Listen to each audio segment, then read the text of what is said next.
Nagka-landslide din sa Batangas dahil sa habagat na pinalalakas ng bagyo. Baha naman ang namerwisyo sa Cagayan dahil sa malakas na buhos ng ulan. Nakatutok si Mark Salazar. Naantala ang mga klase sa ilang paaralan sa Cagayan matapos pasukin ng tubig ang mga koridor at classroom. Kasunod yan ang halos walang tigil na buhos ng ulan doon dahil sa bagyong Maymay.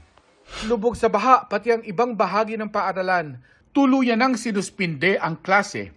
Sa bayan ng Bagaw, nagkaroon ng pagguho kaya pansamantalang isinara ang ilang kalsada. Sa bayan ng Magsingal sa Ilocos Sur, naglandfall ang bagyong Maymay kaninang 2:00 ng madaling araw.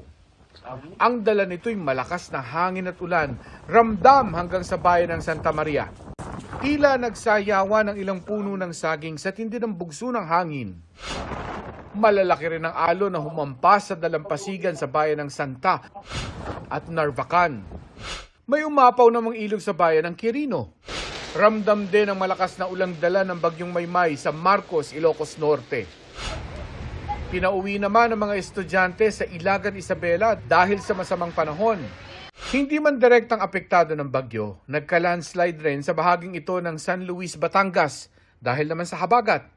Humambalang sa kalsada ang gumuhong lupa at mga bato. May mga kinansila ring biyahe sa iba't ibang pantalan gaya sa Mindoro, sa Bohol, Palawan at Western Leyte. Ayon sa palasyo, naka-full alert status ang National Disaster Risk Reduction and Management Council o NDRRMC bilang tugon sa direktiba ni Pangulong Bongbong Marcos.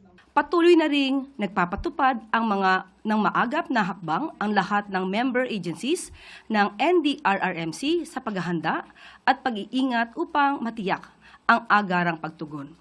Mark Salazar, nakatutok 24 oras.